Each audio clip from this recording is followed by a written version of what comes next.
Para empezar, preservar el espacio de trabajo, por eso lo primero que hago es poner una maderita. Como sugerencia, yo numeré los pads, que es lo que se ve acá, los pads, no, las filas y columnas. No sé si ustedes llegan a distinguir los numeritos. Mientras estaba trabajando en la compu, saqué una captura de pantalla y en Paint le puse los numeritos, como para tener referencia en qué fila está. Recuerden que yo laburé con una placa que ya fue cortada nuevamente a 23 columnas así vertical. La placa de ustedes tiene como 9 o 10 centímetros de ancho. La pueden volver a cortar si quieren y hacer algo parecido a esto. Fíjense que los diodos, por ejemplo, para que quede en la posición de 4 agujeritos, lo tienen que doblar casi al ras de donde termina el componente. Igual siempre eso lo pueden medir, lo pueden comparar.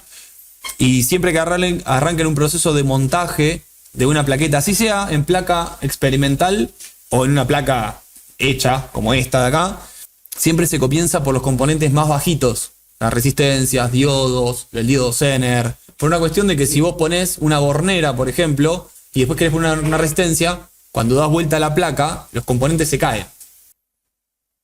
Bueno, ahí me estaba ayudando con la pinza como para darle la formita.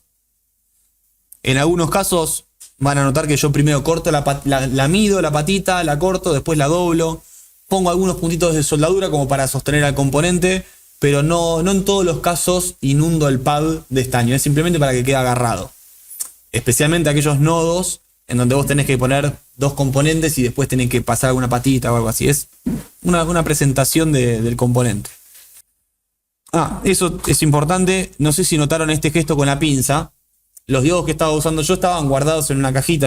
Y muchas veces el tiempo hace que se vayan como oxidando. El óxido hace de hidrófugo, te repele el estaño y muchas veces se hace una pelotita alrededor de la pata del componente y no se agarra. Entonces lo que van a ver acá que estuve haciendo es, con la pinza, es hacer movimiento así, y con una mano iba girando el lo iba haciendo, lo iba queriendo raspar, o la otra es, sostengo la pinza fijo y voy girando el componente, para ir dándole brillo y tratando de garantizar que el estaño se agarre. En particular en la punta, los diodos vienen como una cintita pegada en la punta queda como chiclosa. Esto, así como lo ven, acá me quedó un solo diodo, ¿ok? Y está todavía con la cintita original con la que viene. Cuando vos lo sacás de acá, te queda ahí como pegajosito. Que normalmente uno, cuando arma una placa donde no tiene que crear las pistas a partir de las patitas, uno normalmente pone el componente con las patas así para arriba, te quedan, ponés soldadura y la patita la cortás a ras. O sea que esa parte pegajosa te queda volando acá arriba y no te interesa. Pero en este caso, sí nos interesa que toda la patita, todo lo largo de la patita del componente, esté brillante de metal y no oxidada y no pegajosa. Por eso van a ver que en muchas oportunidades, acá durante el video, yo hago este gesto de raspar con la pinza y fíjense cómo yo estoy girando con el pulgar y el índice, voy girando el componente y la pinza quieta. ¿Sí? Bueno, fíjense que yo me ayudo con la pinza para marcar el punto de doblez y después lo voy corrigiendo sobre la marcha. En algunos casos, si quieren, pueden ir acompañando, como les dije, de algunos puntitos de estaño o ya darle la formita. Esa pista que estoy creando ahí en ese momento era justo la que va después al capacitor electrolítico. Como yo todavía no tenía el capacitor electrolítico ahí a mano, dejé la patita larga en toda su extensión para después cortarla al momento de decidir dónde va el capacitor electrolítico. Todo este proceso yo me estuve ayudando de tener permanentemente la pantalla al lado con el mismo video que les dije yo a ustedes de colorear la patita de los componentes para saber y haber planificado previamente cómo lo iba a resolver. O sea, esto no es que lo improvisé, o sea, sino que yo ya tenía todo decidido, tipo este componente lo voy a doblar hacia acá y hacia allá para hacer toda esta pista. Estaba todo preestablecido. En el caso de la bornera, vieron que ustedes tienen la posibilidad de poner, así como está acá, la bornerita azul que tengo yo, o ponerle la ficha que se llama DC Power Jack. Toda la zona de la bornera tiene una forma particular para que sea compatible con una opción o con la otra. Si ustedes ya tienen decidido que van a usar una bornera, bueno, hagan las pistas necesarias para llegar a la bornera directamente. ¿Está bien? Si no tienen definido, les recomiendo que dejen las dos opciones. Por eso pegaba algunas vueltas raras que después terminan en la nada. Es factible que la patita del componente no quede perfectamente al ras, sino que tome un poquito de vuelo. O Si toma un poquito de vuelo de 1 milímetro, no pasa nada. Después van a ver en algún momento que yo aprieto con la pinza y vuelvo a darle con el soldador para que se derrita el estaño que sostenía, que estaba haciendo de anclaje, se derrite. La pinza le hace fuerza, acomoda la patita, suelto el soldador y ahora el anclaje me sostiene esto al ras. Y piensen que del lado de abajo va a estar el protoboard. Entonces, si a ustedes le queda algo que está como ocupando mucho volumen en la parte de abajo, te va a estar alejando el protoboard y esto no va a calzar bien. También fíjese cómo yo muchas veces voy rotando la placa para buscar el ángulo que a mí me resulta cómodo para entrar con el soldador por detrás de la patita y el estaño viene desde el frente. En un momento tiene que hacer con la patita un pliegue hacia la derecha, retorna y sigue hacia arriba. Eso puede ser que les cueste un cachitito. Eso lo pueden laburar con la patita en vertical, lo pliegan, lo repliegan, lo dejan así, tipo antena, y a lo último lo bajan. Que es más o menos lo que estoy haciendo yo ahí en el video en ese momento. ¿Sí? Lo comprimí para que quede bien apretadito. Primero tomé una primera medición y a lo último lo bajé. Eso sin duda va a hacer que el alambre quede un poquito levantado, no queda al ras, pero se corrige después. Ahí está lo que les comentaba, por ejemplo, que si alguna vez alguna patita toma vuelo, ahí ya le estoy haciendo fuerza con la pinza y en cuanto se derrite el estaño, permite que la patita baje y el estaño se vuelve a enfriar, pero con la patita en la posición más abajo. ¿Se entiende eso? Sí. Charlemos del capacitor electrolítico. Yo tenía ahí algún capacitor reciclado. Fíjense que las patitas ya están cortitas, o sea que esto fue desoldado de alguna placa. De hecho, es un valor medio raro porque de 35 volt acá en Nakama o en Marimón no se consiguen. Vas a conseguir de 25 o de 50. Y eso influye en el tamaño del capacitor. Si no me equivoco, que de hecho me podría fijar después bien en el campus, hay una especie de rectángulo cuadradito que para el capacitor más grande creo que es de 4x4, es un área reservada para que entre ahí el diámetro del capacitor. Capaz que no te ocupa todo, capaz que es más chiquitito, más angosto, y lo que tienen que definir ustedes es la posición. Si ese capacitor lleva 3 agujeritos de distancia, serían unos 5 milímetros, o si tal vez tiene 3 milímetros de distancia y no coincide con la cuadrícula, tal vez lo tengas que poner en diagonal. También eso depende de los componentes que consigan ustedes. O sea, vos tenés un espacio reservado para que ahí vaya el capacitor. Respeten la polaridad del capacitor porque si no hace boom de inmediato. Bueno, lo que van a ver acá en el video, que bueno, estoy mostrando la distancia de patas y ahí lo presento, o sea, no es la posición en la que va, simplemente les estoy mostrando que 5,08 milímetros sería. Lo que estoy haciendo ahí es presentarlo. Quiero tomar la decisión a ver de dónde lo voy a ubicar. También saber bien dónde está el centro, que creo que se alineaba con la fila 11. Creo que el centro del capacitor tenía que quedar en la fila 11. Y no me acuerdo si lo puse en diagonal o lo puse derecho. Y lo que quería ver era dónde asoma las patitas para después construir esa pista. ¿Ok? Pero recuerden que vamos en orden. Primero los componentes más bajitos. Entonces no es momento de soldar el capacitor. Lo coloqué para ver el espacio que ocupa. Lo coloqué para definir las pistas que tienen que llegar hasta ahí, cortarlo, que es probablemente lo que voy a hacer ahí a continuación en el video, tratar de dejar todo listo para cuando sea el momento de colocar el capacitor, ya está todo listo ahí. Ahí estoy haciendo el pliegue y el retorno. Ese es el pliegue que va a llegar a la patita del capacitor, justamente. Ahí está la resistencia de 1 watt, supuestamente. Sí. Bueno, Sí. esta también la presento. 470 ohms. Sí. Esta también le doblo las patitas, fíjense que las doblo al ras del componente y probablemente después lo voy a presentar contra el costado de la plaquetita. Eso lo hago solamente para medir la distancia entre patas, a ver si quedó efectivamente de 5 agujeritos y efectivamente son 5 agujeritos. La resistencia de potencia, si bien yo ahora la coloco ahí, miro a ver más o menos por dónde queda, pero es una resistencia de 1 watt, o sea que yo sé que esa resistencia en algún momento podría llegar a calentar y por lo tanto no debe quedar al ras. Todos los componentes que yo sé que de antemano que van a calentar, es conveniente que tengan unos 3 milímetros por debajo de aire, ¿sí? Para favorecer a la disipación de ese calor. Entonces queda ahí presentada, listo, muy bonita, la saco, la aparto porque no es momento de colocar.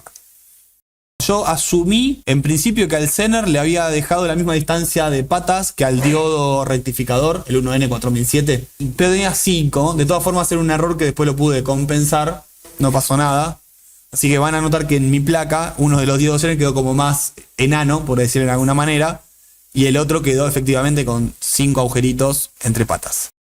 Lo aclaro esto casualmente por si alguno llega a mirar el video en detalle, va a detectar que tengo 2 diodos 1N4742.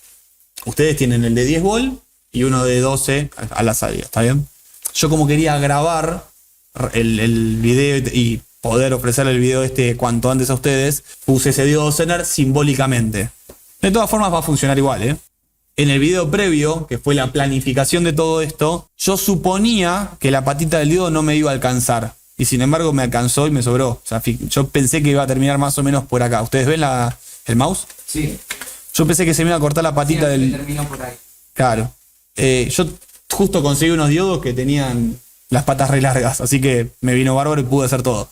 De todas formas estaba previsto que yo, si tengo la patita del diodo, lo que viene de la izquierda se corta acá, estaba previsto que iba a ser el diodo Zener para retroceder y complementar el pedacito que faltaba. Una limpieza rápida al soldador a base de dedo. Fíjense que mi soldador tiene una parte bastante chamuscada, toda negrita en la parte de atrás, pero la punta siempre trato de mantenerla brillante.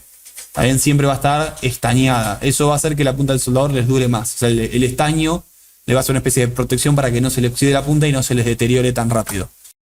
Ahí yo estaba replicando una pista que bajaba 3 cuadraditos, llamémosle, y se corría hacia la derecha 3 cuadraditos. Más adelante me di cuenta que en realidad mi diodo Zener lo había hecho más chiquitito y tuve que bajar 4 cuadraditos y correrme 3 para la derecha. De todas formas, la patita que yo había cortado me alcanzó. La resistencia azul no es una resistencia de carbono, sino que estoy bastante seguro que eso es una resistencia de un material que se llama metal film, que te permite tener resistencias de medio watt en el tamaño de lo que es una resistencia de carbono de 1/8 de watt. Les aviso, porque si ustedes, alguno tiene la resistencia de carbono, va a tener una resistencia clásica, típica, la de cuerpo amarillito, y puede ser que a alguno de ustedes le hayan dado una resistencia de metal film que es más chiquitita. No hay ningún problema. Si tienen esa resistencia que es más chiquitita, uso la pinza como para virtualmente extender el cuerpo del componente y acá doblar la patita. Comparo para ver si quedó efectivamente 5 agujeritos y quedó joya. Ahí me colgué mirando la pantalla para ver dónde iba. Y creo que es ahí donde detecté que en mi dibujo el diodo Zener tenía 5 agujeritos y la resistencia lo mismo. Y a mí me quedó así, el diodo Zener de 4 y la resistencia de 5. Y ahí dije, epa, ahí estoy corrigiendo el defecto del diodo Zener. Ubico la resistencia. Bueno, de la resistencia creo que no hay mucho más para decir. También me tocó una resistencia con las patitas re largas, pero una patita bastante finita. De todas formas no tienen que manejar grandes corrientes, así que no hay problema con la sección o el diámetro de esas patitas. El capacitor electrolítico de salida, creo que el de ustedes es de 16 volt, ¿no? 16, sí. Bueno, si le dieron de más tensión, no hay problema. Significa que su capacitor soporta más tensión. Sí. No que funciona a ese valor, ¿ok? Lo que tenemos ahí expresado es la tensión de ruptura. Si vos le aplicás más de 50 volt a este capacitor, se rompe. Lo que sí es importante, y lo reitero, es la polaridad. Mucho cuidado con la banda negativa, ¿sí? Que si un capacitor electrolítico lo conectan al revés, va a hacer un boom casi de inmediato. Bueno, como este es uno de estos capacitores bizarros que no se ajustan a la cuadrícula de 1/10 de pulgada. Fíjense que la patita de abajo la estoy presentando centrada con un agujerito y la otra queda ahí más o menos entre media de las dos. O sea que esto es un 3 milímetros entre patas. Este es uno de los capacitores que tal vez poniéndolo en diagonal a 45 calza joya. Siempre tratamos de que los componentes queden haciendo tope, excepto, como ya dijimos, los componentes que son de potencia. Esos sí pueden quedar con vientito por debajo. Como todavía no terminé de colocar los componentes más bajitos, el capacitor electrolítico no lo coloco, simplemente lo presenté. Coloco el diodo Zener, le doblo las patitas.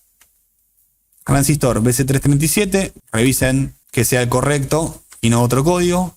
El transistor tiene una distancia de patas bastante fulera, que es un 20avo de pulgada, no una décima, un 20avo. Entonces, con ayuda de la pinza, le abro las patitas para que su distancia de patas sea más o menos la de 1/10 pulgada y que se ajuste a los agujeritos que yo tengo. Lo que van a ver acá es que estoy verificando el estado del transistor. con la función del tester de continuidad o diodo, ¿sí? Poniéndole la punta roja en la pata del medio hacia los extremos, debería marcar 600 milivolt o una cosa así, alrededor de entre 600 y 700 milivolt. Depende del tester, depende del transistor, pero algún valor por ahí. Eso lo vamos a ver en detalle en analógica. De transistor van a notar que, primero que nada, hago una pequeña trampa muy astuta. En mi madera tengo un par de agujeros donde calza el transistor, entonces no me queda bailando la plaquetita.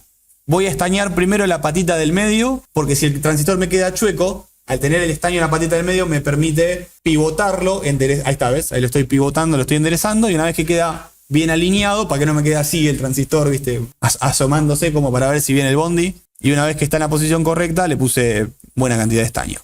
Y ahí, ya que estoy poniendo componentes que tienen altura, me pareció oportuno poner la resistencia de potencia.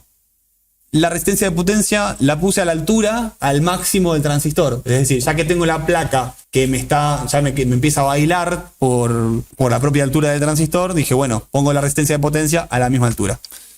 Ahí estoy colocando el polyswitch. El polyswitch, como yo les comenté, no es el que corresponde. De hecho, está colocado acá. Este es de 1 ampere 75.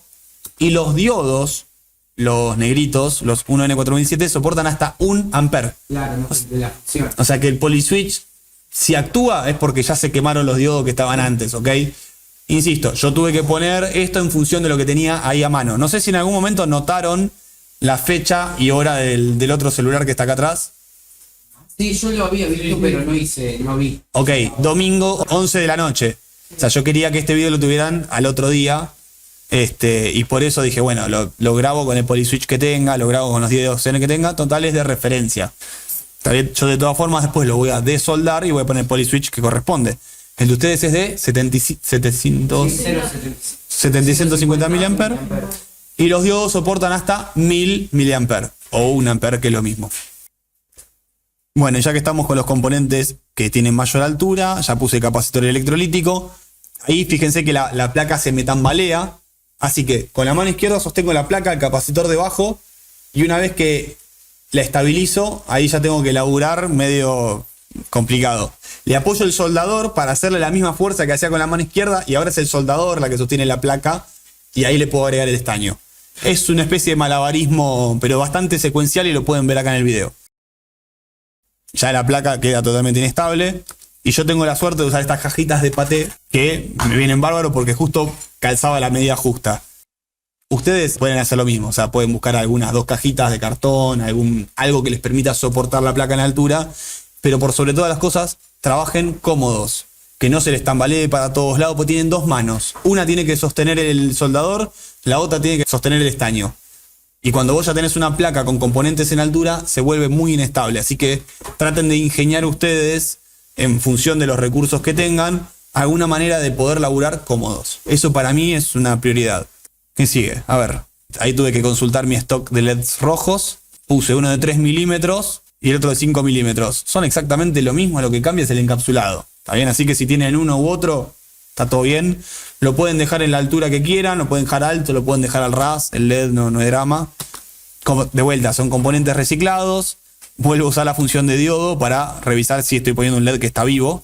Y obviamente se me mueve para todos lados. Así que vuelvo a recurrir a mis agujeritos tácticos.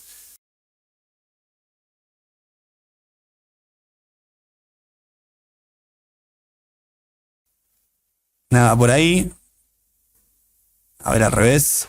Ahí está. Y ahí se ve que prende y también se ve que actúa el test. Está diciendo la tensión con la que ese diodo empieza a conducir. Tema diodos es un tema de analógica del segundo trimestre o de mitad de año, así que no se asusten si no entienden de qué estoy hablando. Lo vamos a estar trabajando en analógica, ¿ok? Pero quería aprovechar este video para que ustedes vean técnicas para chequear un transistor, para chequear un LED. Bueno, ojo con la posición del LED, que también tiene polaridad. Un LED no se va a quemar por conectarlo al revés, simplemente no te va a encender. Temazo, y no estoy hablando de Dream Theater. La colocación de un dispositivo que requiere disipador va en la mitad del disipador. Este tipo de disipadores tiene varias ranulitas para que vos lo puedas colocar como se te ocurre. Podés poner vertical, horizontal. La ventanita más larga, por ejemplo, es para que las patitas pasen por ahí y lo coloques tal vez así, mirando al cielo, ¿está bien? Como que te da distintas posibilidades, pero puede llegar a ser engañoso y colocarlo. Bueno, ahí sería, esta es una de las opciones, ¿sí? Con esas patitas pasando por la ventana o continuándolas, esa sería una de las opciones. Es válida, el cuerpo del transistor está en la mitad del disipador, fenomenal. Y como pueden ver, las patitas no alcanzan. Entonces uno podría haberse tentado de decir, bueno, lo pongo así. Y ahí está mal. Fíjense que hasta queda expuesto aparte del cuerpo del transistor. O sea, estás desaprovechando el disipador. Y esto es algo re común y re frecuente, y lo van a ver en un montón de placas que salen así, tipo de fabricación en serie, y dicen, che, ponemos el disipador acá a lo largo de toda la placa y chau. Bueno, yo les tengo que enseñar la manera correcta. ¿Sí? Después ustedes en su ámbito, en su vida profesional, hagan lo que quieran, pero acá en clase no. Acá tenemos ejemplificado la mancha de calor, ¿sí? Y fíjense que en el dibujito de la izquierda, el cuerpo del componente que necesita disipar ese calor lo puede irradiar 360 grados alrededor. O sea, el calor escapa hacia, siempre la temperatura, el calor va de lo más caliente a lo más frío, como la ley de Ohm termodinámica, de potencial mayor a potencial menor, la corriente. Bueno, el calor es lo mismo, de mayor temperatura a menor temperatura. Entonces, en el caso de la izquierda, el calor puede escapar, digamos, de un componente que está caliente en el centro del disipador y encuentra aire frío por allá, aire frío. Y por aire frío me refiero a aire a temperatura ambiente. Y me decís, che, hace 40 grados. Bueno, esos 40 grados son fríos con respecto a 100 grados, que tal vez está el dispositivo ahí todo hiper mega calentito. ¿Está bien?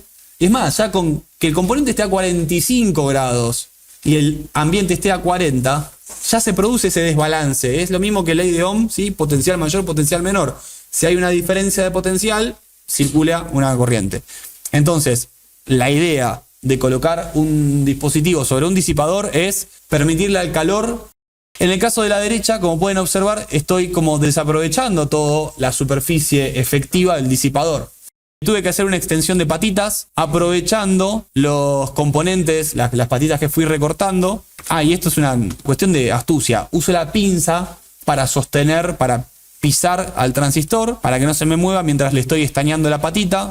Fíjense que el soldador lo pongo como más adelante y el estaño lo pongo un poquito más atrás. ¿Por qué? Porque pretendo que el estaño se pegue a la patita del componente y no a la punta del soldador. De vuelta, vuelvo a usar la pinza, le hago una repasada del lado de atrás para que todo quede muy lindo y muy bien estañado. Se me unieron las patitas, no pasa nada. Se me vuelven a unir las patitas, no pasa nada. Bueno, ahí se viene el empalme. También estoy previamente estañando la patita. Y fíjense cómo me estoy arreglando. Necesito 3 manos. Necesito una para la pinza, para sostener la patita y no quemarme, chicos. La patita es de metal. Si la sostengo con los dedos, me quemo. Es como estar tocando el soldador directamente. Entonces, fíjense. La patita la agarro del extremo que no voy a estañar. La pinza hace de disipador. Es una masa de metal grandota. Entonces trato de ponerla lo más lejos posible del soldador. Porque todo el calor del soldador se me va a ir por la pinza y acá. O sea, la pinza en algún momento la van a sentir calentita. No se van a quemar. La posición del soldador está a unos 5 milímetros de la punta y acompaño con todo ese conjunto hasta que encuentro el estaño. Y ahí le pego un bailecito con el estaño para que se ensucie. O sea, estoy ensuciando el estaño. Y ahí tendría que haber colocado la pinza, pero bueno. Quedó. Bueno, un poquito de termocontraíble. Sí, en realidad para que no se cortocircuite con el propio disipador. Sí. El termocontraíble es termocontraíble, no es fuego contraíble, ¿ok? Fíjense que yo le doy con el mismo soldador, no en la parte que está toda sucia de estaño, lo mismo, lo agarro con la pinza para que no quemarme. Y con el propio calorcito del soldador, el termocontraíble se empieza a contraer. Yo como estaba apurado, tipo lo aceleré, le di abajo, le di arriba, lo giré, le hice todo el bailecito para tratar de que esa termocontracción sea lo más rápido posible.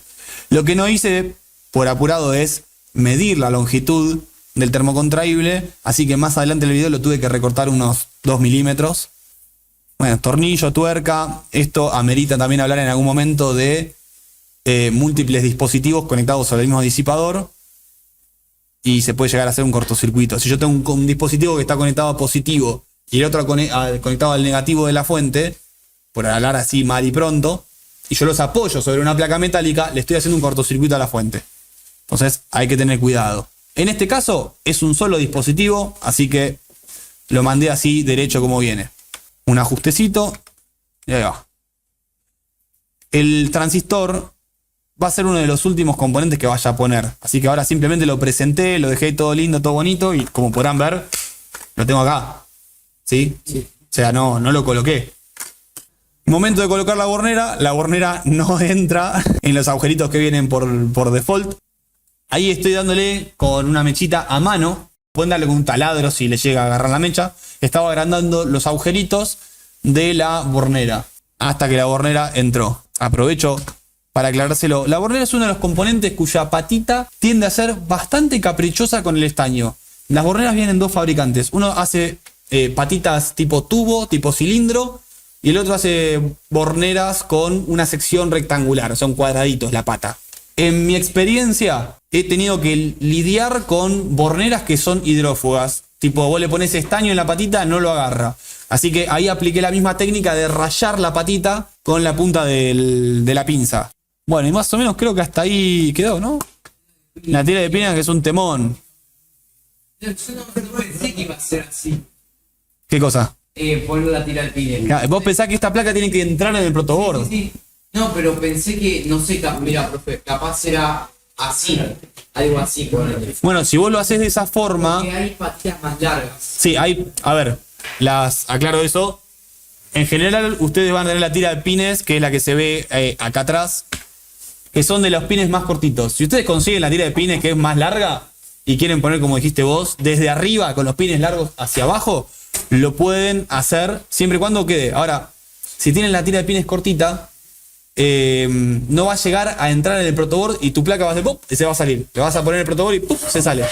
¿Está bien? Sí, para mí mejor esa si practicaba. En este caso, no sé si notaron la colocación. En principio, la pinera tiene patitas cortas de un lado y patitas largas del otro, ¿sí? En principio dejo hacia la parte de más abajo las patitas cortas.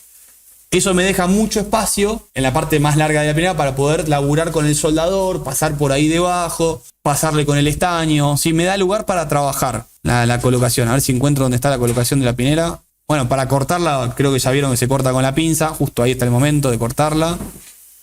Tengo la pinza, clácate, se quiebra fácilmente. Ya viene de hecho marcado. Ahí saqué la tira de 5. Ahí está. Y a ver la colocación. Bueno, en principio la presenté de arriba. Así no va. Y así en esa misma posición, con la parte más larga, apuntando hacia el cobre. Pero no hay que mandarla a fondo. Entonces ahí la vuelvo a empujar para que no se me asomen esas patitas. A mí no me interesa que sobresalgan las patitas del lado de arriba, que queden al ras. La vuelvo a dejar ahí presentada. Ahí le empiezo a agregar muy poquito estaño a cada patita. Todo eso tiene que estar todo cortocircuitado, es todo parte del mismo nodo. Fíjense que voy avanzando con el soldador y agregando el estaño del otro lado, esperando que todo eso quede hermanado. Y por último, cuando ya ustedes saben que está todo bien, ahí empiezan a empujar el plástico. Ese plástico se derrite muy fácilmente y se deforma. Por ese motivo yo lo puedo empujar con la pinza, porque ya está derretido. Al agregarle calor como que se deforma, se tuerce, se mueve un poquito. Ya da impresión y empieza a tener juego y te permite moverlo, subirlo, bajarlo. Si a ustedes se les llega a quebrar el plástico o se les derrite todo, lo que pasa, no pasa nada. Lo que sí es importante es que las patitas queden derechas y queden a la distancia que corresponde, que son 2,54 milímetros. O sea que esta soldadura la tienen que hacer lo más rápido posible, para que ese plástico te trate de mantener los pines en fila y equidistantes. Ahí yo después me di cuenta que me había mandado una macana porque no había unido, o sea, si bien uní todas las patitas de la pinera, no lo había unido a la pista que tiene que llegar hasta ahí. Entonces, vieron que con la punta de un destornillador plano, bastante ancho, empecé a hacerle jueguito así y lo fui llevando de vuelta para arriba al plástico. Le agrego un poquito más de estaño, hago que quede. Ahí se nota que está en contacto con la pista esa que sube. Fíjense que quedó todo el estaño a continuación. Del otro lado también se nota y que tiene continuidad hacia la pista. ¿Ok? Y de vuelta con la pinza lo hago bajar, para que pueda entrar en el protoboard. Y creo que eso es todo.